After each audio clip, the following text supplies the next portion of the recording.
नमस्कार, स्वागत है आपका डीडी राजस्थान के विशेष कार्यक्रम इस हफ्ते में। मैं हूं आपके साथ अर्निशा डाबले। इस कार्यक्रम में हम आपको रूबरू कराएंगे देश और प्रदेश की अहम हलचलों से, साझा करेंगे आपके साथ खेल और सिनेमा की कड़ियां भी। आइए शुरुआत करते हैं इस हफ्ते विशेष कार्यक्रम की। घोर अंधकार में एक कोने से आती बिंदु भर रोशनी भी पूरे कमरे को उजाला दे देती है। ऐसी ही आशा की किरण साबित हुई मंगलवार को केंद्रीय वित्त मंत्री की घोषणा। अब कैंसर की 3 महत्वपूर्ण दवाओं पर सीमा शुल्क हटा दिया गया है। कैंसर का इलाज करा रहे लाखों परिवारों के लिए यह बहुत बड़ी राहत की सांस है।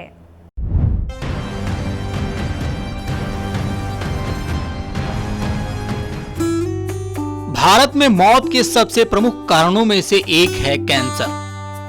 कैंसर की बीमारी विश्व में भयानक रूप ले चुकी है। कैंसर की सही जांच और उपचार जन जन तक पहुंचाने के लिए सरकार लगातार काम कर रही है, परंतु कैंसर की दवाओं की ऊंची कीमत मरीजों और उनके परिवारों को वित्तीय संकट में धकेल देती है। किफायती कैंसर उपचार पर ध्यान केंद्रित करते हुए इस हफ्ते केंद्रीय बजट 2024-25 में वित्त मंत्री निर्मला सीतारमण ने मरीजों को बड़ी राहत दी है।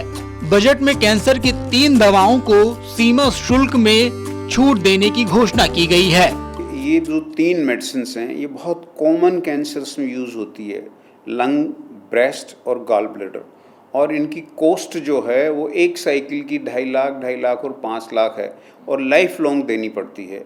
तो एवरेज स्पैन यदि आप आदमी का ये मान लीजिए कि इस दवाई की वजह से उनके 15 से 20 साल की और लाइफ इंक्रीज होती है, तो कॉस्ट का इम्पैक्ट बहुत हैवी होता है और इतनी कॉस्ट नॉर्मली भी कोई लोग वहन नहीं कर सकता। बहुत से लोग मना कर देते हैं। तो इसमें जो ये ड्यूटी कम हुई है उसकी वजह से उसकी कॉस्ट कम होगी। इससे 2 एडवांटेज होंगे। एक तो वो जो ट्रीटमेंट ले रहे थे उनकी कॉस्ट कर्टेल होगी, और एक वो जो नहीं ले पा रहे थे उनको मोटिवेट किया जा सकता है। तो मेरे ख्याल से ये बहुत ही बढ़िया स्टेप है। देश में 27 लाख कैंसर रोगियों को देखते हुए स्वास्थ्य एवं परिवार कल्याण मंत्रालय ने वित्त मंत्रालय को इन दवाओं को सस्ती दरों पर लोगों को उपलब्ध कराने के लिए ये अनुरोध भेजा था। ये घोषणा उसी दिशा में कैंसर के इलाज में मरीजों को आसानी के लिए किया गया है। इन तीनों दवाओं का उपयोग विभिन्न ट्यूमर प्रकारों के लिए किया जाता है। ट्रेस्टुजुमैब डेरेक्सटेकन स्तन कैंसर, ओसिमेरटिनिब फेफड़ों का कैंसर और डुर्वालुमाब फेफड़ों का कैंसर और पित्त नली का कैंसर। ये सभी कैंसर भारत में काफी आम हैं। फेफड़ों और ब्रेस्ट कैंसर के मामले काफी तेजी से बढ़ रहे हैं। हर साल इनके मरीजों के आंकड़े में इजाफा हो रहा है। ऐसे में इन कैंसरों की दवाओं को सस्ती करने से मरीजों को काफी फायदा मिलेगा। 3 दवाइयों पे एक्साइज ड्यूटी कम की है। इसका जो सबसे महत्वपूर्ण पक्ष है वो ये है कि तीनों कैंसर हमारे हिंदुस्तान में काफ़ी प्रिविलेंट हैं, काफ़ी ज़्यादा तादाद में पाए जाते हैं, और ये हम मरीजों में भी लिखना तो चालू कर दिया है, पर सिर्फ 2 से 5% पेशेंट ही ले पाते हैं और इनसे ठीक होने की संभावना बहुत ज़्यादा है। दूसरा ये कि इनको एक बार अगर लेते हैं, पेशेंट ठीक होता है तो उसको बंद नहीं कर सकते। तो ये जो दवाइयाँ हैं ये बहुत लंबे समय तक मरीज को हमें देनी पड़ती है, पर जो चीज़ हमें रोकती है वो है इसका कॉस्ट। तो कॉस्ट इनकी ऑन एन एवरेज अगर आप माने तो 2.5 लाख से लेके 5 लाख रुपए प्रति साइकिल, और कितनी साइकिल देनी है वो निश्चित नहीं हो सकता है क्योंकि ये पेशेंट ज़्यादातर इन दवाइयों से ठीक हो जाते हैं। तो एक्साइज ड्यूटी में जो 10% का रिलीफ दिया है, इससे डेफिनेटली फ़र्क तो पड़ेगा और हम 5 to 10% एक्स्ट्रा पेशेंट्स में ये दवाइयाँ और लिख पाएंगे। इससे पहले भी सरकार ने कैंसर की कुछ दवाओं को सस्ता किया था। बीते साल सरकार ने कैंसर के इलाज में इस्तेमाल होने वाली दवा पेम्ब्रोलिजुमाब से भी सीमा शुल्क हटाया था। इससे इस दवा की कीमत में कमी आई थी।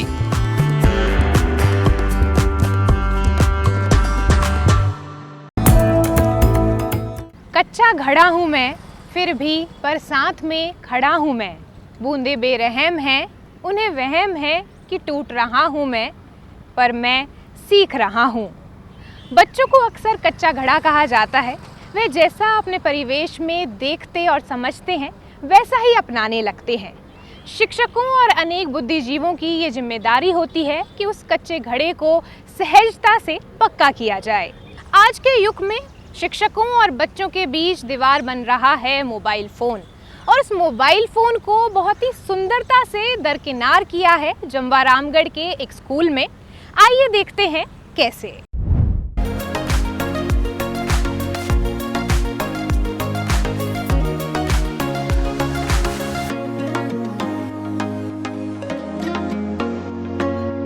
बदलते युग में जहां मानव सभ्यता और जीवन स्तर में निरंतर बदलाव देखे जा रहे हैं, वहीं इसके फलस्वरूप शैक्षिक परिवेश में भी निरंतर बदलाव का आभास किया जा सकता है। राजस्थान में 1 जुलाई से क्रिमिनल कानून में बदलाव होने के साथ ही सरकारी स्कूलों में भी एक बड़ा परिवर्तन हुआ है। अब सरकारी स्कूलों में टीचर एंड्रॉइड फोन का इस्तेमाल नहीं कर सकेंगे। इसको लेकर शिक्षा मंत्री मदन दिलावर ने निर्देश जारी किए थे। इस आदेश का शिक्षकों ने समर्थन किया है। जयपुर ग्रामीण जिले के जमवारामगढ़ उपखंड क्षेत्र में भानपुर कला स्थित महात्मा गांधी सरकारी विद्यालय में टीचर्स के सहयोग से मोबाइल बोर्ड तैयार करवाया गया है, जिस पर स्कूल आते ही सभी अपने अपने नाम लिखे स्टैंड पर मोबाइल को साइलेंट मोड कर टांग देते हैं। विद्यालय की प्रधानाचार्य बताती हैं कि अध्यापकों की मदद से हस्त निर्मित स्टैंड बनाया गया है और इस पहल से बच्चों पर सकारात्मक असर पड़ रहा है। मेरे जो शिक्षक साथी कर्मठ और सहयोगी शिक्षकों के द्वारा ये स्टैंड तैयार किया गया है, जिसमें प्रतिदिन विद्यालय में आते ही शिक्षक अपना साइलेंट मोड पर फ़ोन रख करके और क्रमांक नंबर बॉक्स में क्रमांक नंबर और नाम रखे हुए बॉक्स में वो फ़ोन रखते हैं और कक्षा में चले जाते हैं। इसके बाद में शाम को शाला समय पश्चात शिक्षक आते हैं ऑफिस में और अपने अपने मोबाइल को लेकर के चले जाते हैं। इससे मैं ये जो पहल है शिक्षा मंत्री जी के द्वारा जो पहल की गई है वह स्वागत योग्य है। शुरू में हमें लगा, लेकिन इसके सकारात्मक प्रभाव दिखाई दे रहे हैं। बच्चों के लिए बहुत ज़रूरी था ताकि बच्चे मन लगा करके शिक्षण कार्य कर सके और शिक्षक भी अपना जो है पूरी तरह से अध्यापन कार्य जो उनका मुख्य काम है उसको व्यवस्थित तरीके से कर सके। पहले ये होता था कि अगर हमारे जेब में मोबाइल है और गलती से अगर कोई नोटिफिकेशन वगैरह आ जाता था तो पढ़ाई की जो तारतम्यता होती है वो डिस्टर्ब हो जाती थी। जो हम पीक पे पढ़ा रहे होते हैं उसमें काफ़ी डिफरेंसेस हो जाते थे। तो जब से ये मोबाइल बैन का आदेश हुआ तो हमारे लिए काफ़ी शुरू में थोड़ा सा अजीब लगा, लेकिन अब हम काफ़ी अच्छे से बच्चों को पढ़ा पा रहे हैं, उनका शिक्षण काफ़ी अच्छे से हो पा रहा है। तो इससे हमें बहुत फ़ायदा हुआ है कि हम कक्षाओं के दौरान जो शिक्षण कार्य करवाते हैं उसमें कभी भी हमें व्यवधान नहीं होता और बीच में कोई फ़ोन नहीं आता, डिस्टर्ब नहीं होता। बच्चों को पूरा समय दे पाते हैं, अच्छी तरह होमवर्क उनका चेक कर पाते हैं और बच्चे भी इससे उत्साहित हैं कि बार बार अगर फ़ोन आ जाता था तो बच्चे डिस्टर्ब होते थे। हम फ़ोन लेके कई बार सुनना भी पड़ता था और कई काम देखने पड़ते थे, जो बिल्कुल हमने बंद कर दिया है। इस पहल से न केवल कक्षीय प्रक्रिया बल्कि विद्यालयी प्रक्रियाओं में भी विद्यार्थियों के अधिगम के लिए सुलभ हो सका है। विद्यालय के कुछ बच्चों ने अपनी खुशी कविता के माध्यम से कुछ इस तरह व्यक्त की। त्याग कर चल ध्वनि यंत्र को ध्यान और मध्यस्थ किया, चुप बैठा है मोबाइल भी अब, गुरुजी ने मोबाइल स्टैंड भी बनाया। इस स्टैंड से जो हमारे सर थे वह कई बार आ नहीं पाते थे क्योंकि उनके पास कुछ नोटिफिकेशंस आते थे या कॉल आ जाता था, तो हमारी जो प्रॉपर पढ़ाई वो नहीं हो पाती थी। और जब से ये आया है तो हमारे प्रॉपर पढ़ाई हो रही है। शिक्षक नवाचारों के माध्यम से अधिगम को और प्रभावी बनाने की कोशिश करते हैं। शिक्षा के ढांचे में आमूलचूल परिवर्तन निरंतर छोटे छोटे कदमों से ही संभव हो पाता है। शिक्षकों का कहना है कि इस पहल से उनकी कार्य क्षमता बढ़ेगी और शिक्षक स्टूडेंट्स को पूरा समय दे पाएंगे, क्योंकि फोन के अनिश्चित समय नोटिफिकेशन या कॉल से शिक्षक बच्चों पर उतना ध्यान नहीं दे पा रहे थे। जयपुर ग्रामीण से हनुमान जायसवाल की रिपोर्ट।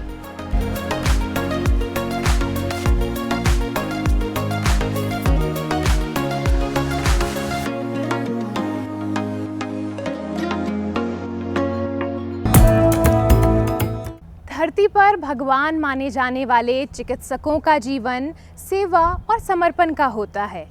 हम आपके लिए लाए हैं जयपुर के एक ऐसे परिवार की कहानी जिनकी 5 पीढ़ियां चिकित्सक के क्षेत्र में अपनी सेवाएं दे रही हैं। हमने जाना कैसे पिछले 120 सालों से लाखों लोगों को वह जीवनदान दे रहे हैं। हमने उनके इतिहास के बारे में जाना और उनके समर्पण की कहानी भी सुनी।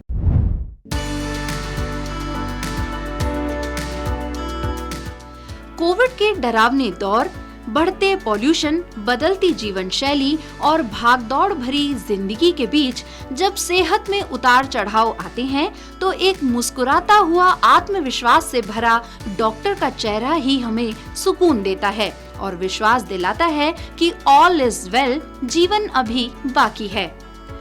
जयपुर का ऐसा परिवार है जो पिछले 4 पीढ़ियों से चिकित्सा के क्षेत्र में अपनी सेवाएं दे रहा है।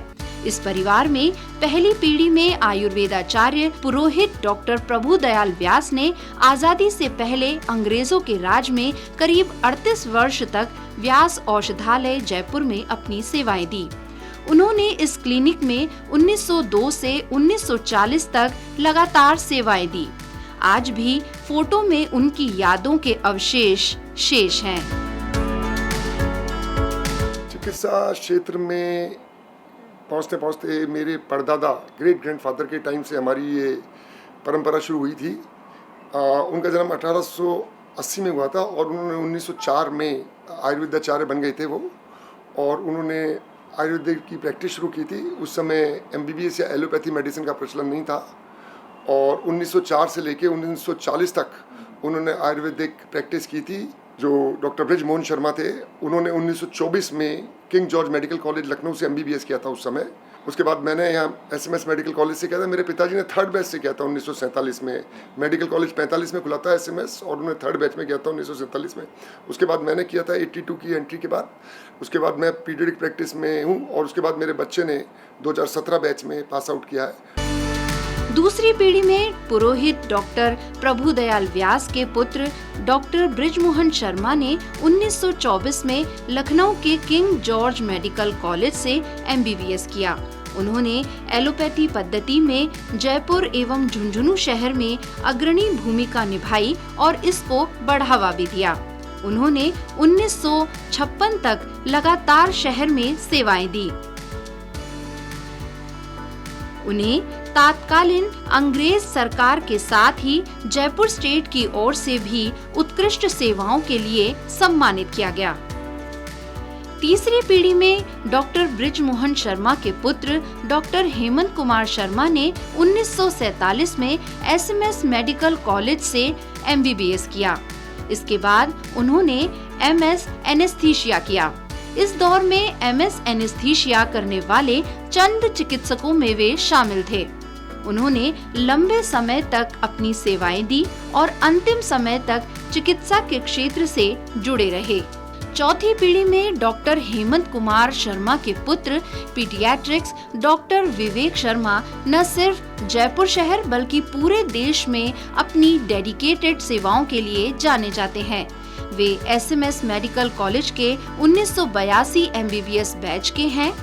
डॉक्टर विवेक के कई लेख विदेश के प्रतिष्ठित जर्नल्स में प्रकाशित हो चुके हैं और वे नियमित रूप से आम जन को एजुकेट करने के लिए हेल्थ आर्टिकल्स लिखते रहते हैं। हर दवाई हर मरीज अफोर्ड नहीं कर सकता और हर बीमारी की ड्रग ऑफ चॉइस अलग होती है। 2-3 दवाइयाँ होती हैं, तो उसको इकोनॉमिक स्टेटस के हिसाब से जो दवाई होती है वो उसके लिए डिसाइड करके और उसको ट्रीटमेंट देना चाहिए और उसको काउंसिल करके देना चाहिए कि मैं ये दे रहा हूँ क्योंकि ये महंगी दवाई तुम अफोर्ड कर नहीं पाओगे, तो तुम ये लो और इससे तुम्हें फ़ायदा होगा। तो मैं चाहता हूँ कि मेरी आने वाली पीढ़ी भी इसी थ्योरी पे चले जिससे ज़्यादा से ज़्यादा लोग सर्व हो पाए। पांचवी पीढ़ी में डॉक्टर विवेक शर्मा के पुत्र doctor Prasoon Sharma 2017 MBBS batch के हैं और वर्तमान में चिकित्सा के क्षेत्र में उच्च शिक्षा प्राप्त कर रहे हैं।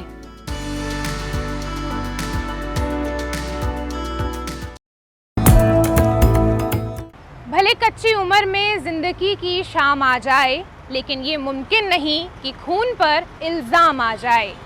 26 जुलाई 1999 कारगिल विजय दिवस भारतीय सेना के लिए बहादुरी और शौर्य का प्रतीक है। यही वह दिन था जब भारत के नौजवान सैनिकों ने पाकिस्तान के षड्यंत्र का मुंह तोड़ जवाब दिया था।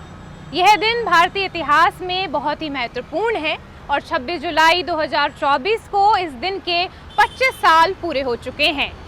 हम नमन करते हैं उन वीर सैनिकों को जिन्होंने देश के लिए अपने जीवन की आहुति दे दी।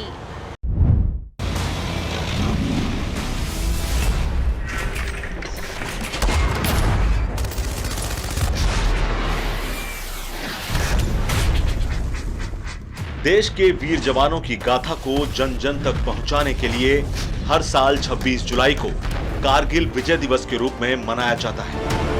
साल 1999 में भारत और पाकिस्तान के बीच लगभग 60 दिनों तक चले युद्ध का अंत हुआ, जिसमें भारतीय जवानों ने कारगिल की पहाड़ियों पर पाकिस्तानी सेना को हराकर विजय प्राप्त की थी। कारगिल के इस युद्ध में भारत माता के कई सपूत शहीद हुए।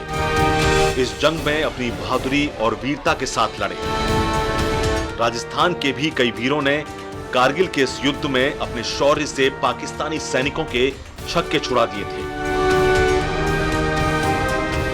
पहाड़ी पर उस क्षेत्र की लड़ाई लड़ी है जो कि हम 17,000 फीट तक हम चढ़कर और दुश्मन को खदेड़ कर पीछे हटाया।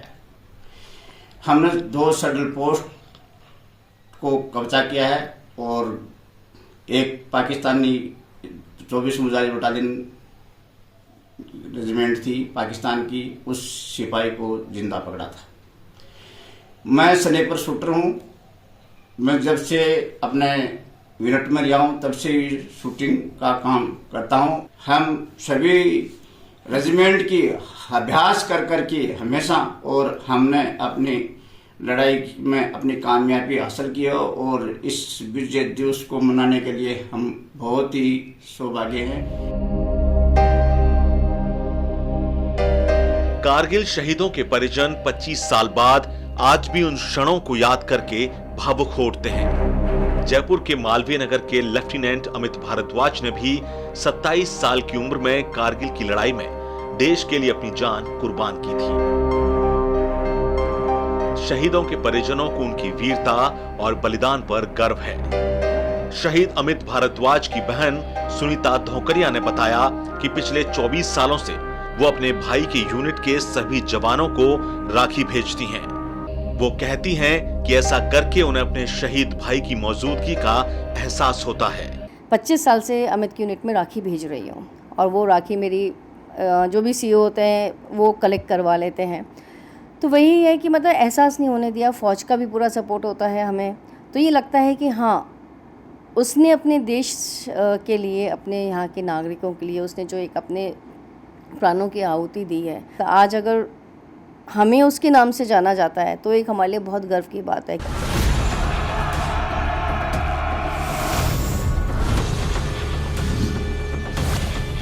पच्चीस साल बाद आज भी हम कारगिल की वो लड़ाई नहीं भूले हैं। युद्ध के नायकों से जब भी बात करते हैं तो हमारी जीत के वो पल आंखों के सामने फिर से जीवंत हो उठते हैं। ब्यूरो रिपोर्ट, दूरदर्शन समाचार।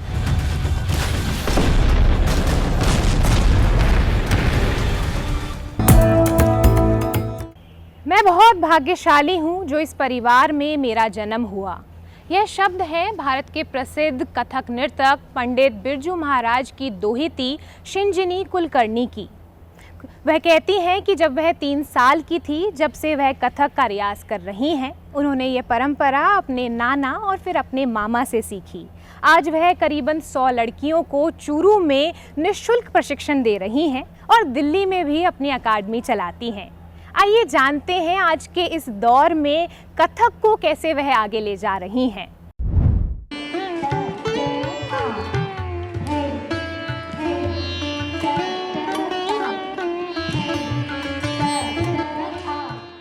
कथक नृत्य भारत की प्राचीन संस्कृति का अभिन्न अंग है और इसने समय की मांग के अनुरूप स्वयं को समायोजित करते हुए हाल के समय में अपनी उपस्थिति बनाए रखी है। कथक नृत्य की एक पारंपरिक और सांस्कृतिक विरासत है जो इसे भारतीय शास्त्रीय नृत्य का दर्जा देती है। कथक से जुड़े तकनीकी और सौंदर्य संबंधी पहलुओं को मौखिक परंपरा के रूप में पीढ़ियों तक पहुंचाया गया है। भारत के अधिकांश कला रूपों की तरह कथक भी गुरु शिष्य परंपरा या शिक्षक शिष्य परंपरा पर आधारित है। भारत के प्रसिद्ध कथक नर्तक पंडित बिरजू जी महाराज की दोहिती शिंजिनी कुलकर्णी इस परंपरा को आगे बढ़ाते हुए चूरू में 100 से अधिक बच्चों को निःशुल्क कथक नृत्य प्रशिक्षण दे रही हैं। वे देश विदेश में अपनी कला का प्रदर्शन कर चुकी हैं और दिल्ली में अपनी अकादमी चलाती हैं। वे 3 वर्ष की उम्र से ही कथक सीखने लग गई थीं और 8 साल की होने पर अपनी पहली स्टेज प्रस्तुति दी थी। शिंजिनी कहती हैं कि मैं बहुत भाग्यशाली हूँ जो इस परिवार में मेरा जन्म हुआ। मैंने अपनी कथक की शिक्षा अपने नाना पद्म विभूषण पंडित बिरजू महाराज जी से पाई है। 3 वर्ष की उम्र से मैं कथक सीख रही हूँ और 8 वर्ष की उम्र में पहली बार स्टेज पे मैंने परफॉर्म किया। देश विदेश में भारत का प्रतिनिधित्व करने का मौका मुझे मिला है। महाराज जी से मैंने एक ही चीज सीखी है कि अपने काम को ईमानदारी से करो और अपने आप लोग आपकी पहल के साथ, मुहिम के साथ जुड़ते चले जाएंगे। कथक नृत्य सदियों से जीवित है। आज यह एक महत्वपूर्ण नृत्य शैली के रूप में उभर कर सामने आया है। इसने बहुत सम्मान और लोकप्रियता हासिल की है। अन्य शास्त्रीय और पश्चिमी नृत्य शैलियों के साथ इसका मिश्रण राष्ट्रीय और अंतर्राष्ट्रीय स्तर पर इसकी लोकप्रियता का एक कारण रहा है। यहाँ तक कि फिल्म उद्योग में भी यह सबसे लोकप्रिय शास्त्रीय नृत्य शैलियों में से एक है। कथक आज भी देश के नृत्य समारोह का एक अनिवार्य हिस्सा बना हुआ है। अब ये कोशिश है कि बच्चों को कथक सिखाने के साथ साथ अच्छी नृत्य और अच्छी कला की समझ प्रदान करने की भी कोशिश है। आज के जमाने में जब टिकटॉक पे रील्स देख करके एक पूरी पीढ़ी बड़ी हो रही है, उनको ये बता पाना कि हमारे देश की सभ्यता क्या है, जिस देश ने पंडित भीमसेन जोशी जी और पंडित जसराज जी जैसे गायक दुनिया को दिए हैं, उन बच्चों को ये जान पाना बहुत जरूरी है कि सही मायने में कला की तारीफ और कला की कद्रदान कैसे बना जाता है।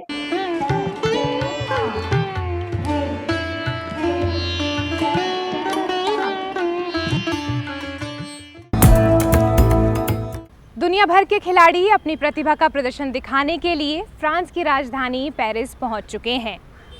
खेलों के महाकुंभ पेरिस ओलंपिक्स 2024 की शुरुआत 26 जुलाई को हो चुकी है।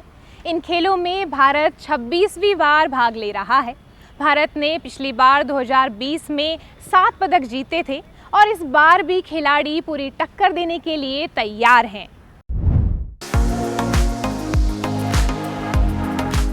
भारत इस साल 26वीं बार खेल के महाकुंभ ओलंपिक्स में शामिल हो रहा है।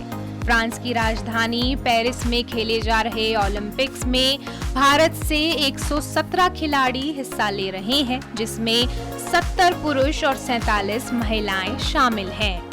आपको ये जानकर हैरानी होगी कि भारत ने आजादी से पहले ही ओलंपिक में अपनी पहचान बना ली थी।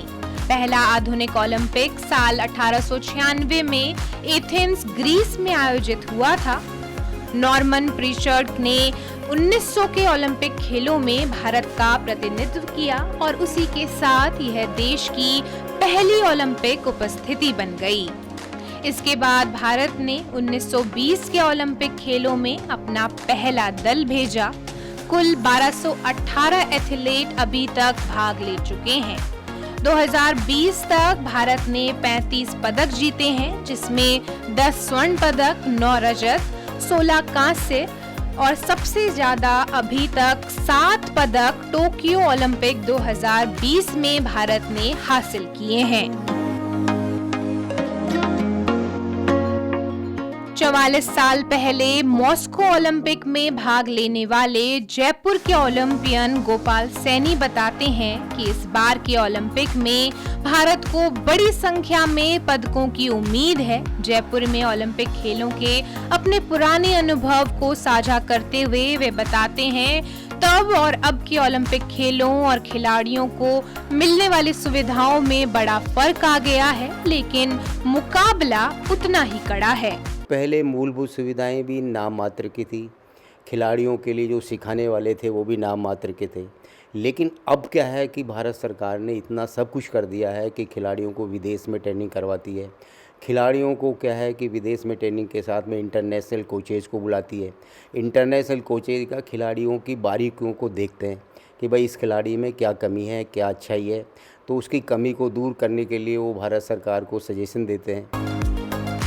ओलंपिक के इतिहास में राजस्थान से भी खिलाड़ियों का अच्छा प्रदर्शन रहा है। निशानेबाजी में भारत का पहला ओलंपिक पदक राज्यवर्धन सिंह राठौड़ ने जीता था, जब उन्होंने 2004 एथेंस ओलंपिक्स में पुरुषों की डबल ट्रैप में रजत पदक जीता था। तब से देश ने इस खेल में 3 और पदक जीते हैं, जिसमें 2008 बीजिंग ओलंपिक में पुरुषों की 10 मीटर एयर राइफल में अभिनव बिंद्रा का स्वर्ण पदक भी शामिल है। इस बार भारत को निशानेबाजी में बेहतर नतीजों की उम्मीद है कि वह पदक जीतने का सिलसिला जारी रहेगा।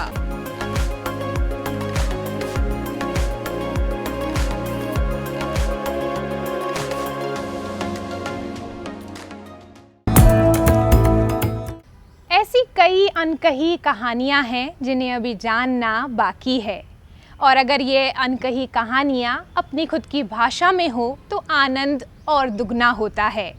फिल्मी दुनिया के जगत में हिंदी फिल्मों के साथ साथ क्षेत्रीय भाषाओं की फिल्मों ने भी अपनी जगह बना ली है। जोधपुर के राजस्थानी फिल्मों के निदेशक पंकज कुमार का कहना है कि अब दर्शकों को हिंदी फिल्मों के साथ साथ क्षेत्रीय भाषा की फिल्में भी पसंद आने लगी हैं, और ये फिल्में बड़े पर्दे, छोटे पर्दे के साथ साथ OTT प्लेटफॉर्म्स पर भी आने लगी हैं।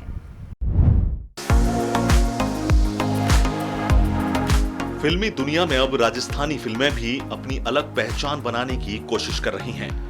किसी समय जहां सिर्फ हिंदी फिल्मों का बोलबाला हुआ करता था, अब क्षेत्रीय भाषाओं की फिल्में भी दर्शकों को आकर्षित कर रही हैं। क्षेत्रीय भाषा में राजस्थानी भाषाओं में फिल्मों की बात करें तो अब राजस्थानी फिल्में बॉलीवुड की तर्ज पर अच्छे लेखन और फिल्मांकन के साथ बनाई जा रही हैं, और दर्शकों तक पहुंचाने के लिए कई प्लेटफॉर्म भी अब आगे आए हैं। खासकर OTT प्लेटफॉर्म की बात करें तो क्षेत्रीय भाषाओं की फिल्मों को यहां खास तवज्जो दिया जा रहा है, और बड़ी संख्या में दर्शक भी इस प्लेटफॉर्म पर आकर फिल्मों को देख रहे हैं। निर्देशक पंकज कुमार, जिन्होंने राजस्थानी में कई फिल्में बनाई और उन फिल्मों के लिए उन्हें कई पुरस्कारों से नवाजा भी गया, उन्होंने राजस्थानी फिल्मों के आने वाले भविष्य को लेकर बात करते हुए कहा कि क्षेत्रीय भाषा में अब अच्छा काम हो रहा है। खासकर राजस्थानी फिल्मों की बात करें तो ऐसी कई अनसुनी कहानी है जिसे कहना बाकी है। राजस्थानी सिनेमा का भविष्य उज्जवल है, और अब अच्छे फिल्म मेकर्स मैदान में उतरे हैं। स्टेज जैसे OTT प्लेटफॉर्म्स आए हैं जो हमारे जैसे फिल्म मेकर्स को सपोर्ट कर रहे हैं, प्रोड्यूस कर रहे हैं फिल्में, और भविष्य में अच्छी फिल्में बनने की कोशिश जारी है। अच्छी फिल्में बनेंगी और अभी भी अच्छा कंटेंट निकल रहा है, एंड उम्मीद करते हैं कि इसी तरह से आगे और भी नए नए OTT प्लेटफॉर्म्स और चैनल्स आते जाएंगे और हमें मौका मिलता जाएगा, तो अच्छी राजस्थानी फिल्में दर्शकों को देखने को मिलेगी। खासकर राजस्थानी फिल्मों की बात करें तो ऐसी कई अनसुनी कहानी है जिसे कहना अभी बाकी है, और वह अपनी भाषाओं में कहीं बेहतर तरीके से कही जा सकती है। अब अच्छे लेखक, निर्देशक और अभिनेता के साथ क्षेत्र में काम करने वाले कलाकार राजस्थानी फिल्मों की तरफ आकर्षित हो रहे हैं और यहाँ काम भी कर रहे हैं। दर्शकों द्वारा भी उतना ही प्यार राजस्थानी फिल्मों को अब मिल रहा है।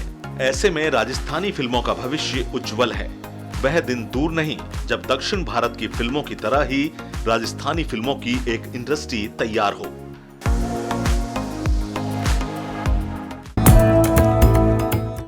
उम्मीद है आपको पसंद आई होंगी इस हफ्ते की प्रेरक कहानियां और किस्से। आपसे फिर मुलाकात होगी अगले हफ्ते नई कहानियों के साथ। इजाजत दीजिए, नमस्कार।